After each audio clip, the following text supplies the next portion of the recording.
오늘 나오시는 정세균 후보 하면 네.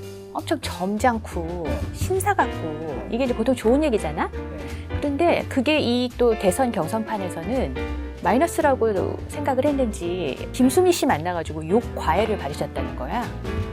한번 해보라고 하시죠. 아, 욕까지 과외를 받아야 대통령이 될 수 있는 건가 하는 생각이 들던데 아무튼 고군분투하고 계신데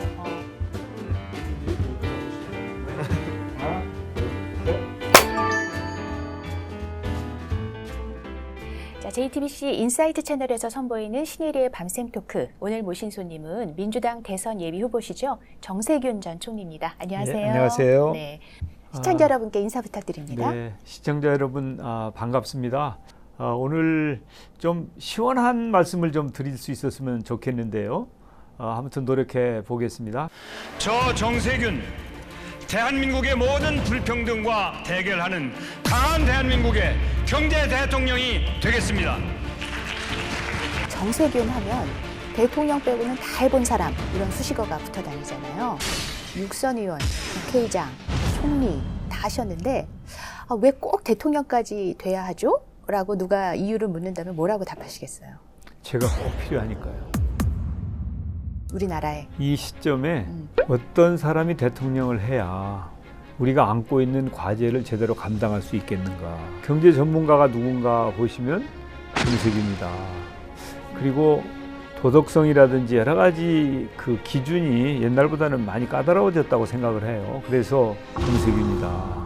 경제 전문가이시고 도덕적으로 문제가 없고 그런 사람이 아무리 둘러봐도 나밖에는 없다. 짧게 줄이면 이렇게 요약할 수 있을까요? 그밖에 없지 않겠지만 네. 제가 이렇게 보면 제가 그중 순도가 높은 것 같아요. 도덕적으로는 정말 내가 자신 있다라고 얘기했는데 탈탈탈탈 털어도 우리 정 후보님한테 아무것도 나올 게 없나요? 먼지를 아무리 털어도 나올 게 없다고 그렇게. 이건 음주운전은 안 하셨을 거고. 예, 음주운전은 없고 완전히 무결점이다, 무흠결이다 이렇게 얘기하기는 어렵지만 상대적으로 그래서 제가 이렇게 이야기하죠. 정치인 상위 1%에 난 들어간다. 제가 한보 청문회를 할 때 한보의 정태수 회장한테 의원들이 누구한테 돈을 줬냐 그렇게 물어봤어요. 그러니까 그 정태수 회장이 내 돈 안 받은 정치인이 없다. 그런데 딱 한 사람이 거절한 사람이 있다. 새정치국민회의의 정세균이다. 근데 청문회에서 나온 얘기예요. 실제로 정 회장한테 돈을 주겠다는 제안을 받으셨는데 거절했던 기억이 있으세요? 이제 정 회장하고 직접 만난 건 아니고 네. 그 회사에 있는 선배가 종합 선물 세트. 과자 담긴 거 말씀하세요? 그렇지.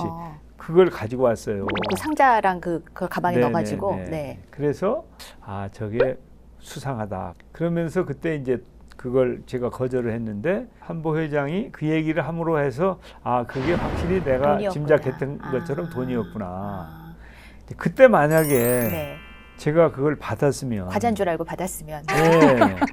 그랬으면 굉장히 어려운 상황에 처했을 수도 있죠. 네. 예. 네. 타이밍에서 박수 한번 칩시다.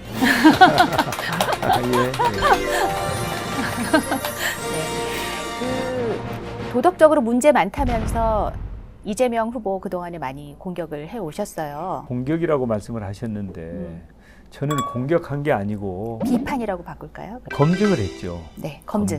예, 확인한 것이거든요. 네. 그런데 문제가 참 많죠.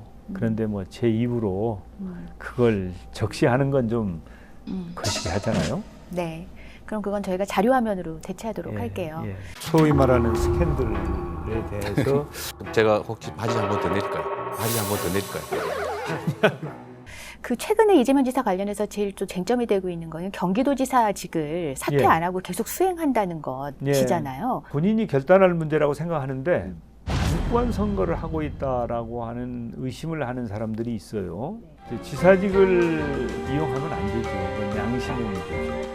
5차 재난지원에서 제외된 분들을 포함해서 모든 도민들께 재난지원금을 지급하고자 합니다.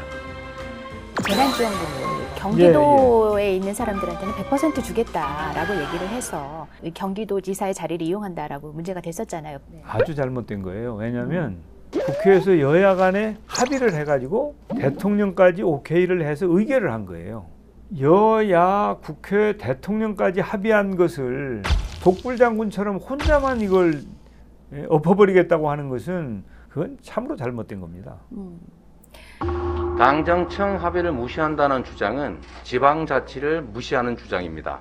이것뿐만이 아니고 과거에 뭐 백신 문제라든지 자기중심적이고 남을 배려하지 않는 그런 행태를 보인 적이 자주 있었죠. 혹시 그거 보셨는지 모르겠습니다만 제가 중대본부장으로 매일 토요일 일요일까지도 코로나 회의를 했는데 가장 출석률이 부진한 게 이재명 지사라는 거 아니에요.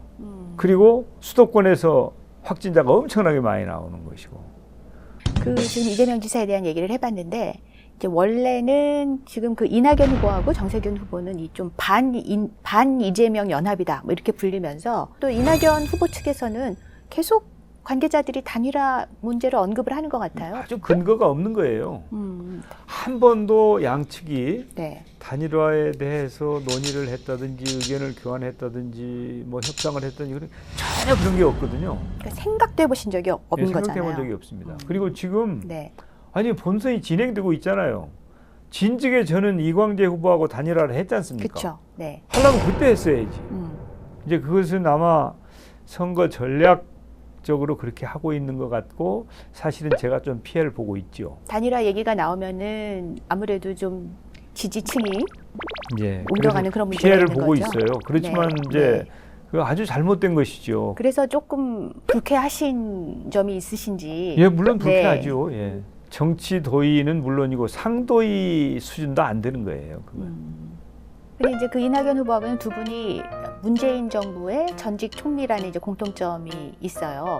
근데 이제 이와 관련해서 이 이낙연 후보가 그 문재인 정부에 대해서 70점이다라고 예. 이제 점수를 준 거에 대해서도 그 문제가 있다고 지적을 하시면서 최소한 85점 이상이다 이렇게 얘기를 하셨거든요. 그 근거는 어떤 걸까요? 이낙연 총리가 할 때는 70점이고 그땐 70점이었어요. 제가 할 때는 85점이고 85점이고. 그러니까 그렇게 점수를 다르게 사실은 그쪽은 그렇게 한 이유가 네. 우리 정부가 가장 크게 그 비판받고 있는 게 부동산 부동산이죠. 정책이거든요. 네. 이낙연 총리는 그 점에 있어서 아무것도 한 게 없어요. 그냥 지켜만 본 거예요. 그래서 문제를 키웠는데 제가 부동산 정책의 큰 기조를 바꿨잖아요. 과거에는 수요를 억제하는, 투기 억제하는 데만 집중했죠. 그런데 저는 시장 원리를 반영해가지고 공급을 늘리지 않고는 이 문제가 해결이 안 된다. 그래서 작년도 8.4 대책, 금년도 2.4 대책에 공급을 대폭 확대하는 정책으로 일대 기조를 전환을 했어요. 완전히 차별성이 있는 것이죠. 그래서 85점이다. 그렇죠. 예. 그 얘기를 하셔서 생각이 나는데 이 부동산 정책과 관련해서 이재명 지사가 뭐라고 얘기를 했냐면 대통령은 지시를 제대로 하셨는데 이 총리하고 부처들이 잘못해가지고 실패했다 이렇게 얘기를 했더라고요. 국무총리부터 관련 부처 장관들 안 했잖아요. 그거 안 했지 않습니까? 이재명 지사가 사실은 양심불량이에요. 왜냐하면 경기도에는 GH공사가 있어요. GH공사가 주택 사업을 할 수 있도록 되어 있는 거거든요. 중앙정부에 대해서 탓할 입장이 아니에요. 자신이 경기도지사로서 GH공사를 통해서 주택 문제를 해결하는데 역할을 했어야죠. 그 역할은 안 하고 그리고 왜 중앙정부 탓을 해요? 자신의 역할을 제대로 하지는 않고 남 탓을 하냔 말이죠. 자신의 눈에는 대들보가 들어가 있는데 남의 눈에 있는 티를 보고 그걸 가리키는 거하고 똑같은 것이죠. 안 했잖아요. 그거 안 했지 않습니까? 이 여당 내 경선 구도에 대한 또 질문도 드려보도록 하겠습니다. 예. 이 여당 내에서 지금 경선판을 보면 이재명, 이낙연 두 후보 간에 진흙탕 싸움이 워낙 심해가지고 무슨 명락대전이니 뭐 이런 얘기까지 예. 나오더라고요. 그래서 이제 이재명 지사 측에서 네거티브를 중단하겠다 이렇게 발표까지 했는데 그 이후의 상황을 보면 그 별로 소용이 없는 것 같죠? 어떻게 보고 계세요? 그래서 제가 검증단을 두자고 얘기한 거거든요. 당내 검증단이 있으면 거기서 좀 걸릴 거 아니에요. 그러면은 네거티브 욕구가 줄어들겠죠. 그러면 정책 경쟁 위주로 갈 수 있는 거 아니겠어요? 기초의원, 광역의원, 기초단체장, 광역단체장, 국회의원 전부 다 자격 검증을 합니다. 당에서. 그런데 대통령은 사실은 가장 중요한 선출직인데 거기에 대해서는 자격 검증을 안 해요. 이게 말이 됩니까? 그래서 그걸 지적을 했는데 당 지도부에서 뭐 반응이 있나요? 아니 대부분의 후보들이 그렇게 하자 했는데 당 지도부가 수용을 안 해요. 왜 안 하죠? 뭐 무슨 뭐 그게 선거 관여다 뭐 어쩌고 하는데 그건 전혀 납득하기 어려운 근거죠. 그래서 이제 특정 후보를 두둔하거나 편드는 거 아니냐라고 하는 오해를 받고 있죠. 검증단을 운영해서 좀 검증을 제대로 해봤을 때 문제가 제일 클 것 같은 후보를 편드느라고 안 한다. 아니 그런 설이 있어요. 후보님께서 그렇게 생각하시는 건 아니고요. 뭐 그런 설에 대해서 뭐 그럴 수 있겠다고 생각하지요. 근데- 그렇지 않으면은 네. 아니 다 모든 후보들이 오케이를 하는 걸 네. 그걸 수용 안 하는 게 이상하잖아요. 대통령님, 모든 후보들이 다 오케이 하셨다고 하셨잖아요. 그중에는 그 특정 후보도 오케이를 한 건가요? 했습니다. 예. 지금 얘기하고 있는 이재명 후보가 오케이를 했죠. 아무튼 그 이재명 후보는 오케이를 했죠. 지금 1, 2위 후보 이재명, 이낙연 후보하고 지금 총리님하고 그 지지율 격차는 나고 있는 상황입니다. 예. 그런데 이제 그 캠프에서는 뭐라 그러냐면 이 검증이 본격화되고 나면은 도덕성으로 하자가 없는 정세균 후보가 뜰 수밖에 없다. 이렇게 이제 주장을 하고 있는데 후보 본인도 그렇게 희망 생각하십니까? 사항입니다. 여당 주자들뿐만이 아니라 이제 야당 주자들도 굉장히 열심히 하고 있어요. 얼마 전에 국민의힘에 입당한 윤석열 전 검찰총장, 최재형 전 감사원장도 열심히 하고 계시더라고요. 근데 아무튼 이 문재인 정부에 몸담았던 두 분이 이렇게 대선 출마한 것에 대해서는 어떻게 생각하세요? 네, 출마는 했지만 당선 안 될 거예요. 후보도 안 될 거라고 봐요. 그 당의 후보도 못 될 거다. 네, 우선 이제 두 분이 임명권자를 배신했잖아요. 윤석열 총장은 검찰 개혁하라고 했더니 그건 안 하고 자기 정치만 했잖아요. 대통령에 대한 배신일 뿐만 아니라 자기 조직에 대한 배신이라고 저는 봅니다. 그리고 어느 감사원장이 그만두고 스스로 그만뒀잖아요. 그것도. 그리고 17일 만에 정치로 직행하는 감사원장이 어디 있습니까? 이분들이 최근에 들어와서 또 이런저런 망언을 막 하고 있어요. 부정식품이다 그러면 아니 없는 사람은 그 아래도 선택할 수 있게 더 싸게 먹을 수 있게 해줘야 된다 이거야. 국민의 삶을 국민이 책임져야지 왜 정부가 책임집니까? 기본이 안 돼 있는 거죠. 기본. 대통령을 그냥 아무나 해도 된다고 생각하면 저는 안 된다고 봐요. 제가 보기에는 국회도 좀 알고 정부도 좀 알고 경제까지 알면 얼마나 좋겠냐. 삼박자를 다 갖춘 분은 정세균 후보다. 좀 미안하지만 미안하지만 이제 그런 말씀이네요. 네. 결과적으로.